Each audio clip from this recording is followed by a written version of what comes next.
In this case, government has been unfair. I agree with Professor Wole Soyinka. In the first instance, we know what IPOB is agitating for. IPOB is a consequence of an agitation that has been left to fester for long. From MASOB, and then IPOB, and then ESN. Let me put that in quote. These are stages of unattended to agitations. So what is Miyetti Allah agitating for? In the first instance, terrorism from the two sides. Miyetti Allah has more propensity for terrorism than IPOB. Has IPOB come to Ekiti State to destroy anybody's farm, my own state, or kill anybody? Has IPOB gone to Plateau State to kill anybody? To harass people, to try to forcefully take their lands, destroy their farms? No. The engine room for what is going on all over the country, you can link it to a channel, to Miyetti Allah. And why have they been able to sustain this? Because government is unfair, unjust, and insensitive. I remember at a point in time, the president, I think it was in Benue or somewhere, where they went to see him, and he said the people should learn to live with their neighbors. How will I live with a neighbor who, at the slightest provocation, is ready to take blood? How? You can't live with such a neighbor with your eyes closed when you want to sleep. So the professor is right. IPOB, for me, yes, the modus operandi later must have been wrong. But you see, when you have you seen where a goat attacked his owner before? You get what you go do to goat now, goat will follow you. Because at a point in time, you are supposed to have done 1, 2, or 3 things to calm these people down. And say, look, let us talk, whether it makes sense to you or not. Agitation ends up on the top table. You have to talk. Forget about that. Okay, these are young people. What do they know? They don't know anything. They are digital children. No. If you don't allow your dog to eat when it's supposed to eat, you don't allow your dog to leave the cage when it is supposed to leave the cage, even the barking of the dog in the cage, you will not sleep. You'll be wondering what is wrong with it. By the time you go out and see that there is nothing, this man wants to be free. Now talk of human beings who have transmitted over time from the consequences and the effects of a certain civil war that was an unfortunate one. Let us not apportion blames on that at this forum. But let us understand one thing. Every man that has a reason to agitate, we agitate. That is why you see in the Mafian family, a third generation son can go and take vengeance over somebody who has done something to his family in the past, just because he had the history, or he had the story, or he was young and realized that somebody was killed for particular reasons. This is where I think Prof got it very right. Government cannot prescribe IPOB and then leave Miyetti Allah, who have been, like you said, they have come forward several times to claim responsibility. And that is one of the signposts of terrorists. When they hit you, they do video to tell you that we did it. And I ask, what are they agitating for? To collect other people's land, to destroy people's farmland, to destroy people's means of livelihood. And like Wilson said, you are running your own business. I'm running my own. You trespass, and you are laying claims.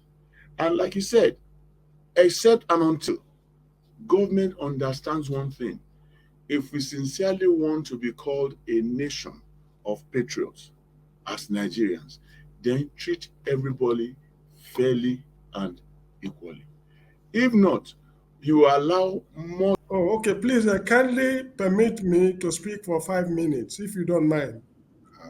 If it's not allowed, I will speak for 2 minutes. Never mind. Okay, Please. take 3. Okay. Let's Now, take a video course. yes, I've taken pains to listen to the interview of Wole Soyinka, and I think he's the most appropriate man to make the statement he made.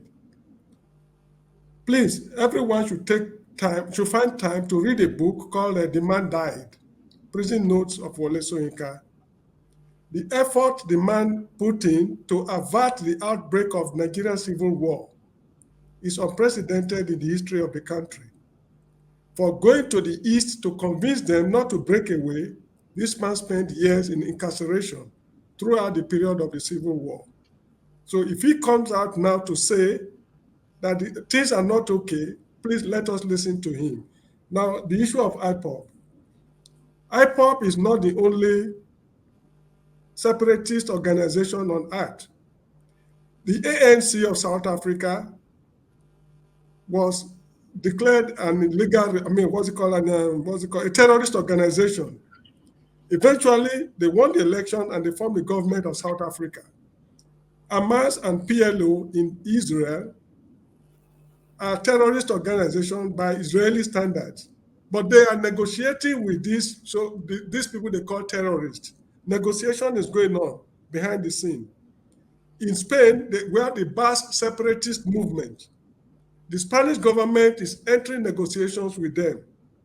In Ireland, you have the IRA, Irish Republican Army. The British government is negotiating with them. During the colonial period, we had the Mau Mau uprising in Kenya. The British government negotiated with them. So who is Buhari's government not to negotiate with IPOB? After all, if you look at the history of this problem, I think we have no cause to blame the Igbos for even agitating that they want to break away, though I don't support fragmenting the country. Certain things went wrong, and all parts of the country played part in one way or the other in committing these wrongs. And take it or leave it, the Igbos were severely punished for what happened, and that is the civil war that broke out. Over 1 million people died. Since the end of the civil war, people still bear them grudge, deep-rooted grudge, animosity, and prejudice for what 1 million people died for. What exactly are the Fulanis looking for that they have not got? Let's not run away from something. These people are a minority in the country. The Fulanis are a minority in the country. So we thank Wole Soyinka for bringing this to public attention, because in the Federal Republic of Nigeria today, civility is now a mark of weakness. Since independence, these people have lorded it over everybody. But as a mark of civility, people tolerated them. And that tolerance is what has germinated to become what it is today.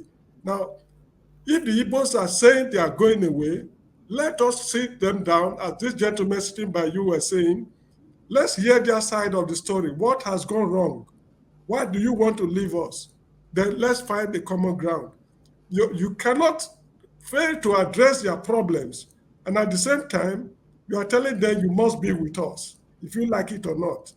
Your headsmen go to their farmlands, desecrate everywhere, and you tell them, God gave us. I mean, it's not workable.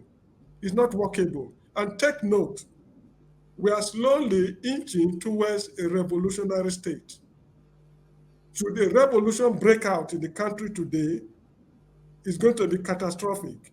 Remember the French Revolution, the Arab Spring, 1848 revolution in in Europe that swept across the whole of Europe. The history of Europe is history of revolution. So the outcome is always not good, although ultimately they get what they want. But let us not walk towards a revolutionary government. Left to me, the next election coming, 2023 election, should be cancelled. The country should be properly organized before we think of conducting election. That election is capable of plunging the country into a disastrous civil war. Nnamdi Kanu, look at this case and see that I think according to the United Nations constitutional law, every country that have a civil war after 30 years are eligible to be on their own. And I think that's where he based and take his case to United Nations. And I thought that he won the case. That's why everything they are doing to him, that the United Nations is always on his side.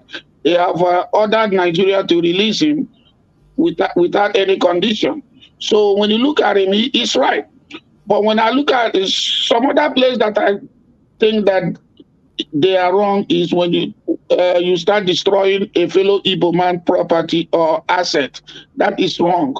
You cannot force anybody to join you in any of your agitation. It's a choice, But there, like on Mondays, business in the East is shut down. The government is losing money. Even if they make the money, you don't even know where it is. Sure. Okay. First of all, let me say that the problem we have is completely lack of leadership. No two Fulani men at the same time. At the same thing when it comes to leadership. We've had when Shagari was in power. We've had when Yaradua was in power. We've seen how they handle situations like this. This particular leadership, I think, is the one that has so much sort of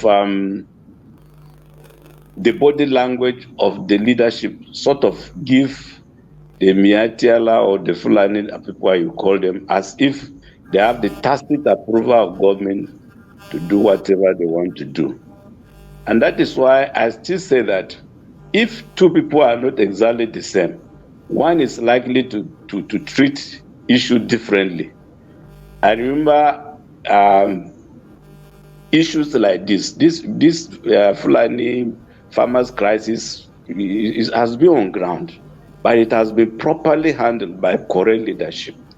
So I think what Professor Wole Soyinka said is a personality that you cannot contradict, because he must have read through all the rudiments of the issues involved before he made that statement. And I want to agree with him. I don't have any reason not to agree with him, because, of course, if it is about terrorism about, making life difficult for others, killing people, depriving others their right of existence. And if IPOB did it, immediately allowed to have done it, because they have, in several occasions, on up to some of the madness killing that took place in so many parts of the country. And of course, when you now come and you decide to treat it as if one crime in one side is a bit better or worse than the other, I think that's why the government get it wrong.